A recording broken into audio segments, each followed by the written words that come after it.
Hey buddy, it's Peter, and this is a video I've been looking forward to do for a while, and it's one that you have asked for. This is the 2024 Can Am Spyder F3S. This is the F3T, and that is the F3 Limited, the Special Series. So technically there's one between this and that, but for the purposes of this video, we're gonna be able to walk you through the entire F3 lineup. Now, a lot of people confuse this with the Limited. It's not, and we're gonna talk about some of those differences, and we can do future comparisons in the future because I'm hanging out here at Extreme Torque Motorsports in Fredericton, New Brunswick. They have 3 locations across New Brunswick, so if you're anywhere in the Maritimes, really, you gotta check these guys out. I know that some dealers aren't perfect. These guys are absolutely amazing. They're really good with their product knowledge. They're really good with helping customers. They're just a great place to deal with, and they give me complete access to their entire vehicle lineup. So if there's anything you want to see, something you want to see compared, if they've got it in stock, I can come back and compare it anytime. And that's what we're going to do a little bit this summer. Is we're going to start doing some of the comparisons that you want to see. And this is going to be a little bit more of an in-depth comparison. That's kind of what I do. We'll do driving reviews in the future. So do me a favor, give the video a like, do all that kind of stuff. It does help the channel, but also lets these guys know that you appreciate what I'm doing, and we can continue making more and more videos. So what we're going to do is walk through the basic F3 right here, and then we're going to talk about what each one adds and changes, and hopefully that'll give you a bit of an idea of where to start. You may want to start here, but you may want to start there, and maybe you already know that's the one for you, and maybe that's an alternative to the RT for you. So hopefully this video will be informational. Let's get going. So we'll start here beside the F3S. This model was brought out sort of as a sport version of the RT, right? It was a different vehicle altogether, and it gave you that sporty look, and you can really see kind of that sport bar, the orange or reddish kind of bars here. It's actually the same sort of frame on all of them, but they do more and more to camouflage that frame on every other model. So right now this one has a single seat here. We're going to look at all those things up a little closer. The other difference you're going to see is different mirrors here than on the other ones. We'll get to that a little bit later on, but basically from here forward and here down it's the same thing. They also share the same engine with the RT and within the F3 lineup, which means it's that Rotax 1.33 or 1300cc, 1330cc, around 115 horsepower engine. So again, same engine, which means you have smooth, good power. And on a model like this, you have a little bit of a power to weight advantage. This definitely feels more compact in the rear, and you have a little bit more visibility of the rear wheels and stuff like that. We're gonna move around to the back side, front side, do some comparisons, and then we're gonna start looking at some details. So moving around to the back here, you can see a few differences in here. First thing I want to point out is it's going to be a little hard to see. We're going to try to zoom right in there. You can see a little bit of a spring in there. You can't see that on all of the other models, and that's just because, or the shock, I guess, in there. You have a little different tail end here, and that shows itself in a variety of ways. That center light that you're seeing right there is the same center light there. That is your backup light. So when you're in reverse, that's the white light that comes on. But you can see the tail lights closer mounted here in a more sport environment. You've got a separate little again, we'll kind of zoom in here again. You've got a separate little piece for the back there that kind of floats there. We'll show you that in a second. And then you've got the added bags on the T model and of course the top box. So from a lighting perspective, brake lights there, and then a center mounted brake light on the top level trim. So you've got that difference. Now the other thing you can see is the mirror difference. You can see those far on the right, they are sort of automotive style built in there, and then you have sort of more of a standout kind of mirror on this one here. No windshield as well. Let's take a look at the front of this as we keep moving through. Looking at these from the front, a lot of people will try to tell you that the fronts are different, and they're really not from the headlights down. You basically got the same exact style. You do have some color differences here and the trim badging differences, but the style is basically the same, and the storage is basically the same, or is the same inside the front or the front trunk. Now you do have less storage space on an F3 than you do on an RT. You have more than you would on the Ryker, so it's kind of that in between, that happy medium. But the big difference is above. Again, no windshield here, dash exposed, mirrors out. Let's take a little closer look at that side. So taking a look at the F3, again, the mirrors are actually a little bit longer stocks. I'm on an awkward angle here to show you those stocks there, but you can see you've got that sort of bar setting right there, allowing you to have that 10.25 inch dash. Now, I have made a mistake in other videos. I said that this has Apple CarPlay. It is Apple CarPlay capable, but it is still waiting for a software update at time of filming to actually get Apple CarPlay. So I apologize to those who have watched the video and told me it doesn't have Apple CarPlay, does not have Apple CarPlay. I was under the impression that the software update had been completed. It's not quite there. So it will have Apple CarPlay, and the dash is very similar. But again, no windshield. This is far more of a sort of open air experience than the others. Now, you move back over here in the center of your handlebar there is a speaker system. So we're going to kind of zoom into that. This is also different on this model than it is on any other model. So we'll just quickly give you a glance at that as we come back out there. And then the other thing worth pointing out is you're going to see some different seating arrangements on all of these. So you can see here that solo seat with the cowl on the back. Now, of course, Can Am is an accessories company as much as a vehicle company. So you can change this and add things and do what you want with that. The other thing to show you is you have foot pegs here that are much more massive than the typical motorcycle foot peg. So if they look kind of, you know, small on camera, that's just my tripod down here. But if they look sort of small on camera, those are massive. So you do have nice large foot pegs on this model here. And again, they are movable on the F3, so you can sort of guide them along, but they are essentially foot pegs. But again, much, much bigger than a typical motorcycle there. So that's your basic look at the S. Let's go on and we'll keep looking at, we'll come back to this again, but let's just move on from now and talk about the T model. So looking at the T model, to me, this is kind of where I would want to start because of the way I view Spyders. Now, I'm not saying that this was not a great place to start.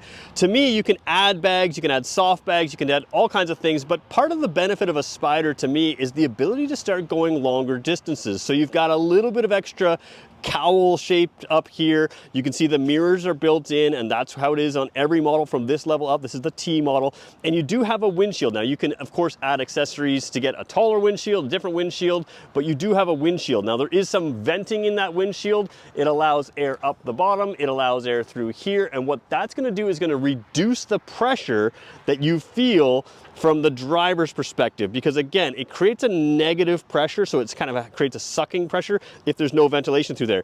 While letting some air through, it reduces that negative pressure, so you have less buffeting, you have less suction there towards the windshield, and you have a cleaner airflow coming through while still getting the wind and weather protection that you want. So that's the big visual difference out front, but there's a bigger difference out front, or a bigger difference on this vehicle than you see right here. Let's go to the other side. So if the F3S is the sport model, I would concur with that. The T would sort of be entering into the touring model. You've got the windshield, and you've also got some hard lockable bags. Now the big benefit to hard bags, lockable bags, is you can put anything you want in there and it is secure once you lock it. So you do have those bags that open up on the side. We'll take a look at them in a second on a different model, but you do have that as the big difference. There's another difference we're showing you on the seat level and moving forward, so let's just do that as well. So taking a look at the seat here on this T model, you can see that on the S model, they had that ribbed seat for style. This is again a little different style, but basically the same shape driver's seat, but you do add standard that rear seat. And again, this is deceptive on video. These are much larger rear seats than you would get on a motorcycle, so they are much more comfortable. You also have these handrails here that are standard on this model. You do have sort of the circular plugs here on the S model, which you could of course add a rear seat and add some of this stuff, but this comes standard with that. So you have that right off the bat. And then of course you have the same style foot pegs here for both of these models. Now you'll see on the next model you have floorboards instead of foot pegs. You can add those kinds of things as you go into these things. We'll move up to the dash from here. We talk about controls, we'll talk about them a little later. You can sort of see the dash there, the screen is behind there. You do have a speaker system here, so a 4-speaker system on this model instead of that handlebar mounted speaker system on the lower trim. So you have some differences there, and again you can see that mirror mount right there. So again, we're going to dig into some of this in a second, but let's go to the top of the line and just show you some of the differences there as well. So moving up to the limited model, you have something that's a little bit more unique. Again, different wheels, of course. Now this is a different color because it's the special series. So the special series gives you everything top of the line, but the biggest difference with the limited is it's going to add that top bag back there. So a lot of things you can add. We're going to look at the seat on this one. In this special series, you can see some color matching stitching and that kind of thing. But the biggest difference you're getting is extra storage, and that extra storage adds up to a lot. On this model, we're going to talk a little bit about the seat with the backrest. Again, backrest you can be added, the comfort seat there. And then again, you can talk about a lot of different things. Oops, camera just switched there. I was moving my watch around, sorry about that. But you can add a lot of things to this. So let's take a little closer look. We'll talk about storage and seating in more detail. And then we're gonna show you those footboards as well, and the dash on this one. We'll kind of go through this one a little bit more in detail to show you some of the similarities between everything and some of the differences. So remember, every single Spyder F3 does have some storage. You have 6.5 gallons or 24.4 liters in the frunk of the F3S. As you move up to the T model, you end up with 21 gallons or 79.5 liters. So from 24.4 to 79.5 liters of storage by adding those side bags, those two side bags. This one has that, and then it has more, because as you go to the top box, you end up adding a total of 139.5 liters of storage. So this box on top adds a lot of storage. Now let's show you some tweaks with that storage. So here on this special series, you also have this little rack on top that allows you to tie down a number of different things, which again gives you more storage again. But the key to this storage space is also what you see inside here. You can see down here, there's a little lock. This is the link system that Can Am is famous for. They've sort of patented, I'm sure. And what it does is allows you to take this bag off and add different types of accessories. Want a toolbox, want a cooler, want something other than this, you can get that. Now this one comes standard with a brake light in here, so you know it's got some wiring. It also has some speakers out front, so it's got 6 speakers instead of 4, so you do have an extra little sound thing. But one thing that's hidden is underneath here, right up top, you have 2 USB ports as well, so you can charge your devices in there in this well-sealed container up top. So again, this is the standard one, but you can swap it out for something a little different if you want.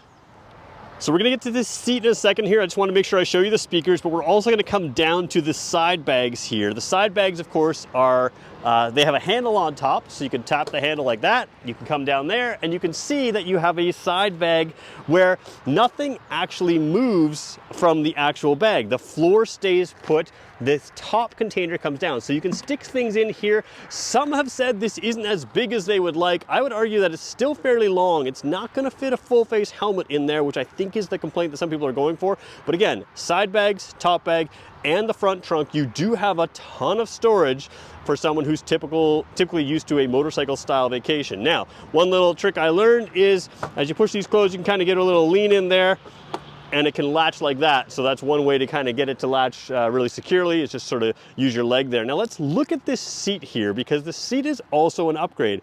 Obviously the rear bag gives you a rear backrest. You can add different types of armrests and everything else in there that you would want.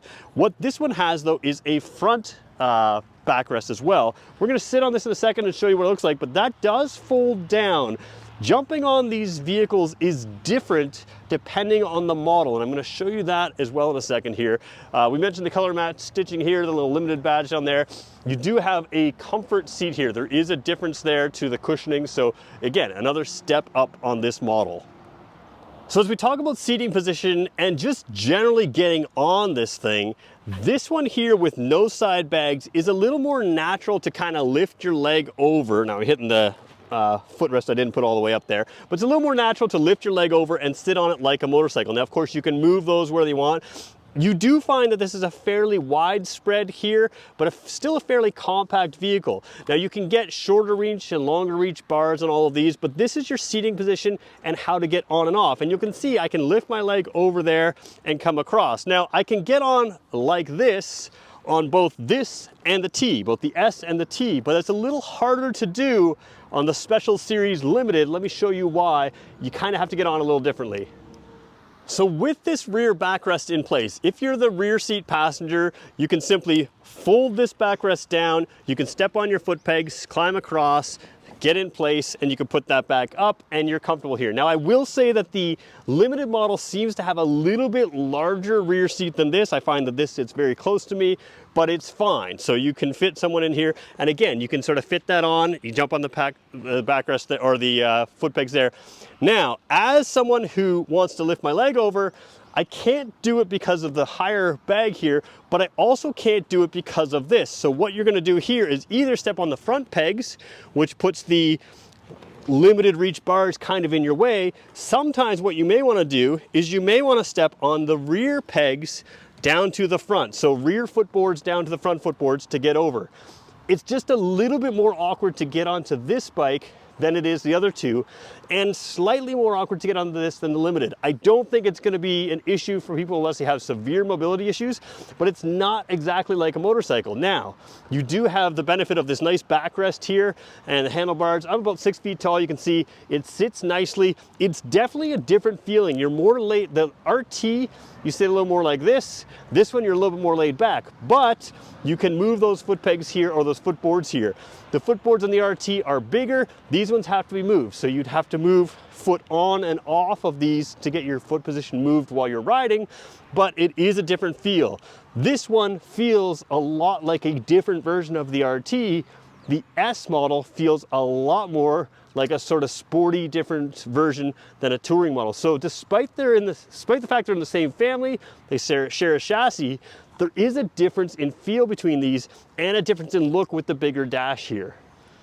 Speaking of the dash, you are zoomed into the 10.25 inch screen. You've got the speakers outside. So again, the dash itself is the same, but the extra speakers and mirrors on the outside is different. We're gonna just start it up here for a second. So what we're gonna do is we're gonna allow it to come on. You can see the graphics there. Again, we're in broad daylight. It's a really tough way to film a screen, especially in broad daylight. I can see it clearly.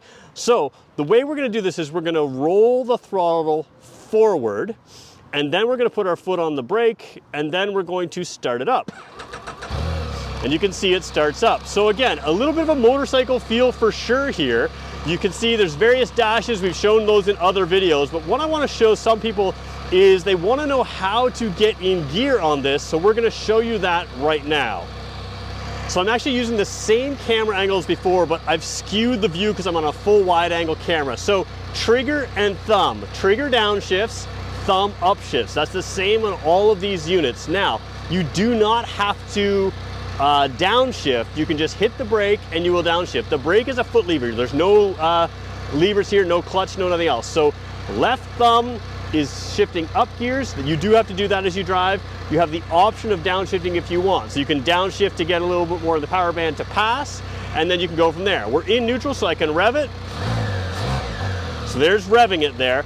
Now, to put it into gear, we'll simply have our foot on the brake. I'm gonna take the parking brake off for a second by just tapping that. Whoops, I tapped it once. Oh, I turned it back on, sorry. There we go, turning it off there. So the parking brake is off. It's on my right side top button. Now to put it in gear, I'm gonna hit the plus button. You can feel that clunk in gear. Now what about neutral? Just a gentle tap back, we'll put it in neutral there. What about reverse? Well, reverse is simple. My right side, my throttle side, I'm gonna roll forward and then downshift again. And you can see over on the dash, I'm in reverse right now. So if I was to roll the throttle, I would be in reverse. There used to be a button on top here. They don't do that anymore. To me, I think this is more intuitive. It works very well. And I think that's a good way of having it. So let's talk about who these are for, because there really is a different demographic and a different market for each one.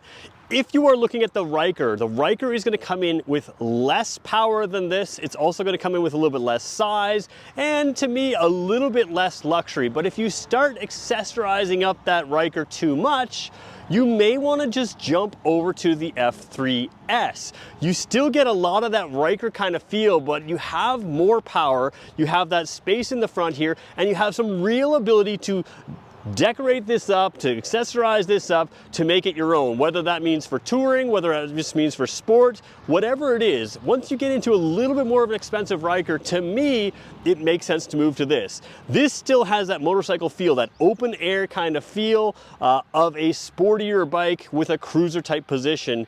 But again, there's a refinement level that increases when you move into the Spyder lineup from the Ryker. That's really where this is sort of aimed at. If you like a cruiser bike, like a cruiser style bike, this still gives you that cruiser style position. But again, the way the steering feels, the way the center of gravity is on all of these units, you still have a fun handling vehicle. So again, different than a cruiser where you kind of don't have a fun handling vehicle, it's just better as a cruiser motorcycle. This one really steps up as something that handles well with good power, but also the ability to tour. All of these have cruise control standards, so that's worth noting.